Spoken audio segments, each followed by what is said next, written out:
Hi, I'm Tom Ewald. In my 10 years of working as the Associate Minister at McAllister Plymouth United Church, I have had the privilege of working with the young people of this congregation.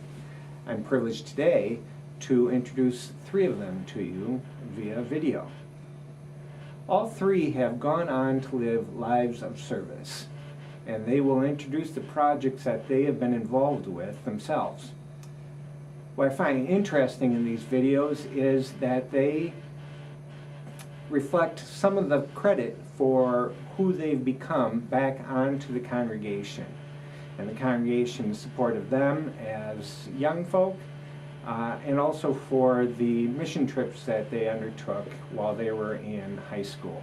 But the reality is that each of these three young women, Molly, Kelly, Carolyn, are really just showing who they are, not what they do. Their work with the congregation, with the mission trips, revealed something that was already in them, a spirit of service, a spirit of giving, a spirit of caring for others. And so please enjoy listening to their stories. Enjoy spotting the moments of passion that show that these are not mere jobs that the women have undertaken, but they are truly life callings. Thank you. Hi, my name is Molly Coleman, and I'm currently a senior studying at the University of Wisconsin-Madison. Following my graduation from high school in 2010, I spent a year serving with an organization called City Year New York. My name is Kelly Tiedemann, and I am currently a sophomore at Loyola University Chicago. I am majoring in social work. After high school, I took a year off to volunteer with City Year Chicago, and it's a program sponsored by AmeriCorps. Hey everyone, my name is Carolyn Brown. I'm currently living in Chicago in a neighborhood called Humboldt Park, and I'm working with an organization called City Year. It's an educational nonprofit. City Year is an organization that's under the broad umbrella of AmeriCorps, dedicated to reducing the high school dropout crisis. We serve in areas that have a high need, generally places where the dropout rate is about 50%. So I was serving in a neighborhood called East Harlem, which is on the Upper East Side, the Upper East Side of Manhattan. Sends volunteers into inner city schools to help students graduate high school.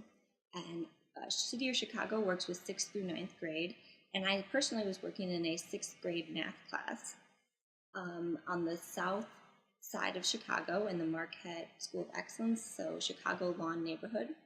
I'm working as a core member doing different behavior, attendance, and course performance supports for students who are at risk of dropping out. I love my job. And so I kind of want to tell you guys a little bit about my service so that you guys can kind of maybe understand a little bit why I'm doing what I do.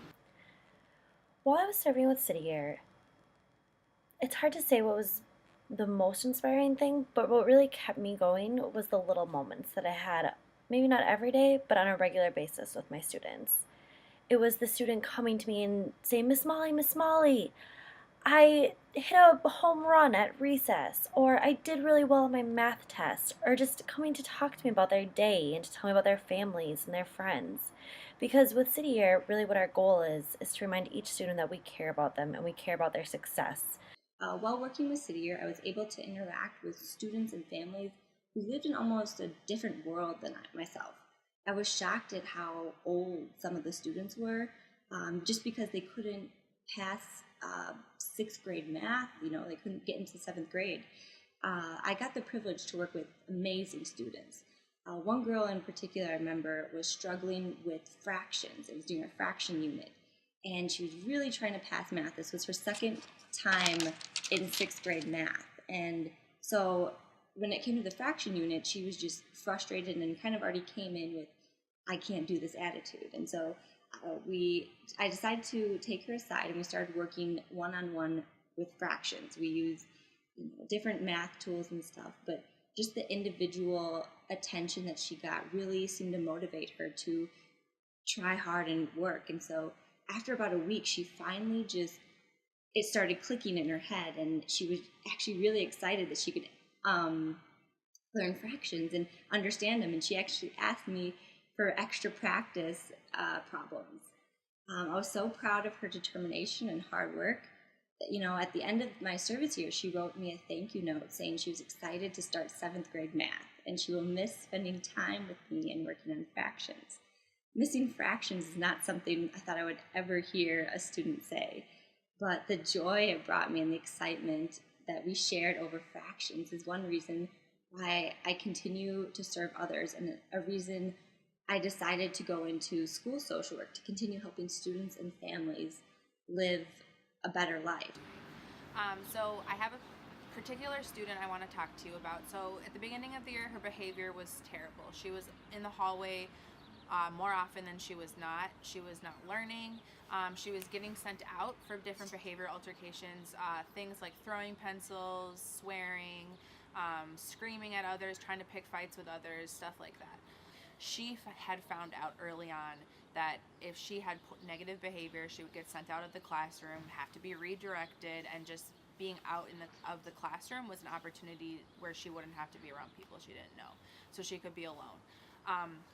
And so obviously, like, this is something that she needed to work on because she needs to learn and it's so important. And so we talked a little bit about what it was she didn't trust and what about these students, or like what about being in the classroom was threatening her. And in doing this, she really got a safe space to open up and talk about her feelings and express her feelings. And so I found out that she kind of just needed a safe outlet and a way to express herself. So I started a journal for her and I decorated the front of this notebook. And then, so I would start to use that journal as an incentive for positive behavior. So when when she was able to complete her work, when she stayed in class without throwing or like screaming out, being a disruption, she would get 5 minutes of journal time where she would just sit next to me. I would be working on my stuff, she would be working on her stuff, and it was just a safe journal space. And sometimes she would actually ask me to read the journal and respond to it. So it was a kind of a cool way to be a mentor and have a dialogue between her. And so students like her who come to school every morning running to me saying, "Miss Brown, I want to give you the first hug," and who are there at the end of the day for me to say, "I'll see you again tomorrow." Like, my kids are the reason that I'm doing this job and the reason that I love this work so much. That means caring about them as a whole person and not just about their grades, but about the other factors that are affecting their academic lives each and every day. So for me, it was really those one-on-one exchanges, be it with a third grader, a fifth grader, a seventh or eighth grader, that reminded me of why I was doing my work and why I wanted to keep coming to work every day. While I was attending Macalester Plymouth, I definitely learned the lessons that would become very applicable to me as a corps member with City Year. On our service trips, I learned that service isn't always glamorous, it's often very hard and exhausting, but that the reason you do it is because you're doing it for other people. I remember when we were serving in New Orleans the summer after my 9th grade year and after my 10th grade year. We went to New Orleans for a week each. And it was getting to talk to the people whose lives had been impacted by Hurricane Katrina that reminded me of why I was there and why I was doing what I was doing. And it was really similar, I found, in City Year, that the work might be pretty awful and might be hard, and I might go home every day feeling completely wiped out and like I just wanted to lay there, sometimes cry a little bit because I was just so tired. But you do it for the people, and you do it because our lives are all so connected, and we owe it to the world to try to make any difference that we can. And I saw that going on my service trips with Macalester Plymouth, and I definitely saw it as a corps member with City Year. My experience serving with AmeriCorps was very hands-on. I was able to interact with the people I was helping. Mac Plymouth mission trips are very similar. Even if you don't participate in the trips directly, Mac Plymouth members are kept up to date with blogs and pictures and testimonies afterward, and are able to participate through support and encouragement, much like the support and encouragement I was able to give the students in my year of service. If Mac Plymouth was in the area I was working in, members could volunteer or support after-school programs. Many of the students participated in after-school sports and clubs. My school even had a gardening club. So sponsoring or helping out after-school activities would be a great way for Mac Plymouth members to get involved. Even donating school supplies to local schools would help. The number of times students didn't have a pencil was outrageous. I would loan a student my pencil, and the next day they would either have it lost or it was missing, or it'd be sharpened down to like this big, where you could hardly use it anymore. And so helping out students with support and encouragement, and even, just donating pencils to the schools would definitely be one way. I learned, but I couldn't have done this work without Mac Plymouth first. Mac Plymouth really gave me my foundation for service. It really instilled the value of service and the value of helping and loving others into my heart. It also gave me a platform to really learn that I could be a leader. Prior to planning the youth mission trip, I really had no leadership experience, and I'd had no way to really learn who I was as a leader or have any confidence that I even could be a leader. And so in doing the mission trips and the service that I did with Mac Plymouth, I really kind of learned that I wanted to take my leadership to the next level. And then finally, Mac Plymouth was just such a loving, open, caring environment, and that's something that I've taken with me and that I try to bring with me every day to work, is just a positive, loving attitude.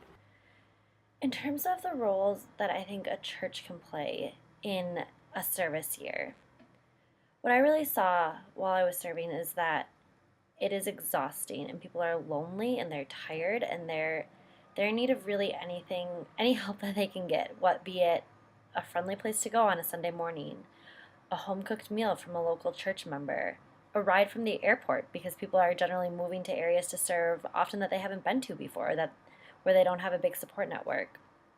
I think that the church can really provide that home away from home feeling that I know I desperately needed while I was serving. And I think it's a really unique role for the church to be able to play as a community that's so automatically welcoming and gracious and generous. It's by its very definition. I think it's a really important role that churches can play. Mac Plymouth can help other programs in the area that were similar to the one I did, and hopefully get that same joy and excitement over making our community a better place. So I definitely am so thankful for my experience with Mac Plymouth. Mac Plymouth has an awesome community, and that is something that I feel like I could have benefited from here in Chicago, was just a really comfortable church environment to go to every Sunday. I feel like also the education crisis and the educational inequities that exist in our education system today is such a critical social justice issue, but I don't think it gets quite enough attention.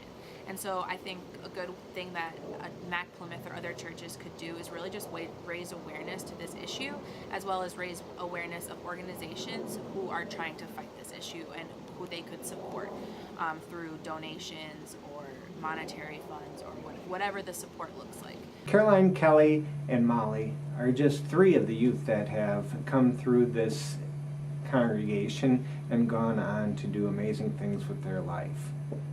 Every year when we get back from a mission trip, we make sure that we say a big thank you to the congregation for their support of the mission trips, for their support of the youth throughout their entire faith formation journey.